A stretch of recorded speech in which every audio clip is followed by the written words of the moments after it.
மரியாதை என்பது ஒரு மனிதன் வாழ்வில் மிகவும் முக்கியமான ஒன்று. ஆனா இன்னைக்கு பல பேருக்கு அது கிடைக்கல. வீட்ல இருக்கிறவர்களிடமும் வேலைக்கு போற இடத்திலும் நண்பர்களிடமும் மரியாதை இல்லாம இருக்கிறது சாதாரணமா ஆகிடுச்சு. நீங்களும் இப்படி ஒரு நிலைமையில இருக்கீங்களா? அப்படின்னா இந்த வீடியோ உங்க வாழ்க்கைய முழுக்க மாற்றும்.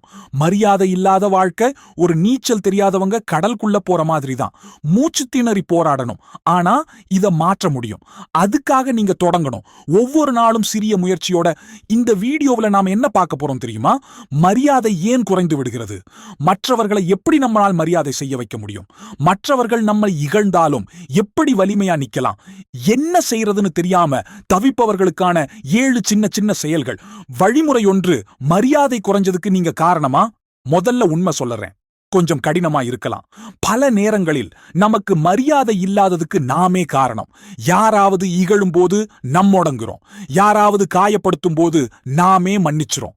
யாராவது இழிவான வார்த்தை பேசும்போது சும்மா பொறுத்துக்கிறோம். இந்த எல்லாமே மரியாதையை நம்மளை விட்டு போக வைக்கும். நீங்க ஒரு முறை தக்கப்பந்தியோட ஒரு கோலத்தை நிராகரிக்கிறீங்கன்னா அடுத்த முறை அவங்க கேட்கவே மாட்டாங்க. அதுவே வாழ்க்கையிலும் நடந்து கொள்றது. நீங்க உங்க மரியாதையை பாதுகாக்கவே இல்லனா மற்றவங்க ஏன் மரியாதை செய்யணும்? வழிமுறை 2. மரியாதை வாங்கணும்னா முதல்ல நீங்க அதை உங்ககிட்ட கொடுக்கணும்.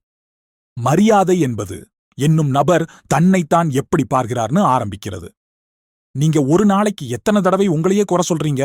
நான் முடிக்க மாட்டேன், எனக்கு தைரியம் இல்ல, எனக்கு யாரும் விருப்பம் இல்லை, நான் முக்கியம் இல்ல. இந்த மாதிரியான எண்ணங்கள் இருந்தா உங்களுக்கே உங்களை மரியாதை இல்லாதவங்க போலதான் தோணும். மற்றவங்க என்ன செய்ய போறாங்க?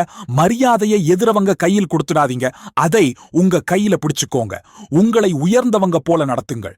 நிச்சயமா மற்றவங்க பார்க்கிற பார்வையும் மாறும். வழிமுறை 3. இந்த 7 செயல்களை மட்டும் பண்ணுங்க. மரியாதை கிடைக்காம இருக்காது. செயல் 1. நீங்க சொல்லற வார்த்தைகளுக்கு விலை இருக்கணும். ஒரு நபர் சொன்ன வார்த்தையை அவன் காப்பாத்துறான் என்றால் அந்த நபரை யாரும் இழிவாக பார்க்க முடியாது. அவன் சொன்னதை செய்யறான் என்றால் நம்ம நம்பிக்கையை பெருக்கிறான். ஒரு வாக்குறுதியை கொடுத்தா அதை முடிச்சு காட்டுங்க.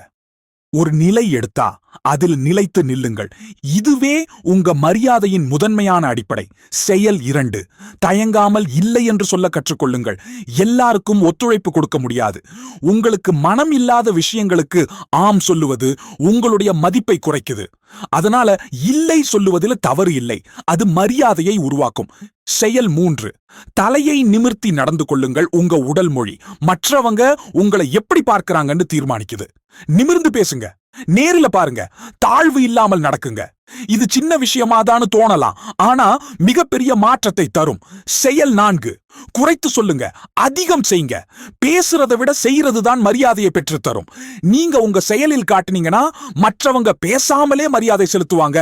நான் யார்னு நீங்க சொல்ல வேண்டாம, நீங்க யாருன்னு காட்டுங்க. செயல் 5. தவறுகளை ஒத்துக்கொள்வதிலும் மரியாதை இருக்கிறது. ஒருவன் தன்னோட தவறை ஒப்புக்கொள்றான் என்றால் அவனுக்கு துணிச்சல் இருக்கு. அவன் சின்ன மனசுக்காரன் கிடையாது. இது மரியாதையை பெருக்கிற மிக முக்கியமான விஷயம். செயல் 6. மற்றவங்க மரியாதை இல்லாம நடந்தாலும் நீங்க மரியாதையோடு இருங்க. அவங்க கீழதரமான வார்த்தை பேசினாலும் அதே மாதிரி பதில் சொன்னீங்கன்னா உங்களோட நிலையும் அவங்களோட நிலையிலேயே தள்ளுறீங்க. உங்களோட நிலைய மரியாதையை சின்ன மனசுல விட்டுடாதீங்க. மூச்சு விட்டோம்னா கடவுள் தான் பாக்குறாரு. செயல் 7. வாழ்க்கையோட வலிமை உள்ள தோழனாவுங்கள். உங்களுக்கு வாழ்க்கை ஒரு சவால் விட்டா அதுல ஓடாதீங்க. நிக்கிறதுக்கு தயாரா இருங்க. அதுலதான் மரியாதை. தொலைந்தாலும் மரியாதையோட தொலைங்க. பயந்து ஒளியாதீங்க. வழிமுறை 4. மற்றவர்கள் மரியாதை செய்யவில்லையா? உங்கள் செயல் அதற்கு பதிலாக இருக்கட்டும். ஒருவேளை உங்கள் குடும்பத்திலேயே உங்களை மரியாதை செய்யாம இருக்கலாம். வேலை செய்யும் இடத்திலேயே உங்களை இழிவாக பார்க்கலாம். அது உங்கள் வாழ்க்கை முடிந்து விட்டது என்று அர்த்தமில்லை. அது உங்களை சோதிக்க வரும் தருணம் தான். உங்களை உண்மையா மதிக்கிற ஒரே நபர் இருக்கணும். அது நீங்க தான். மற்றவங்க ஏமாத்திட்டாங்கன்னா பரவாயில்லை, ஆனா நீங்க உங்களை ஏமாத்திக்கிறீங்கன்னா அந்த நிலைதான் மோசம். இப்போ நீங்க ஒரு புதிய பயணத்துக்குள் வர்றீங்க. இது உங்கள் மரியாதையை மீட்டெடுக்கிற பயணம். நாளையிலிருந்து சின்ன சின்ன செயல்களை மாற்றுங்க. உங்க நடை, உங்க வார்த்தை, உங்க மனசாட்சி இவை எல்லாமே மாறட்டும். மரியாதை வாங்கணும்னா நீங்க மாற்றமா செயல்படணும். உங்களை வீழ்த்த முயற்சிக்கிற உலகத்துல நீங்க மீண்டும் எழுந்து நிக்கிற சக்தியை உருவாக்கணும். மற்றவர்கள் உங்களை மரியாதை செய்யும் வரை காத்து கிடக்காதீங்க. நீங்களே மரியாதை பெற தகுதியானவங்க என்பதை நிரூபிக்க தொடங்குங்கள். இந்த வீடியோ உங்க மனசுல ஒரு மாற்றத்தை உருவாக்குனா மரியாதைன்னு ஒரு வார்த்தைய கமெண்ட்ல போடுங்க. வீடியோ பிடிச்சிருந்தா லைக் பண்ணுங்க, சப்ஸ்கிரைப் பண்ணுங்க, உங்க நண்பர்களுக்கும் பகிருங்க. ஏன்னா மரியாதை ஒவ்வொருத்தருக்கும் தேவையானதுதான். இந்த வீடியோ உங்களுக்கு பயனுள்ளதாக இருந்தா லைக் பண்ணுங்க, கமெண்ட் பண்ணுங்க, உங்கள் நண்பர்களுக்கு ஷேர் பண்ணுங்க. அடுத்த வீடியோவில் சந்திப்போம்.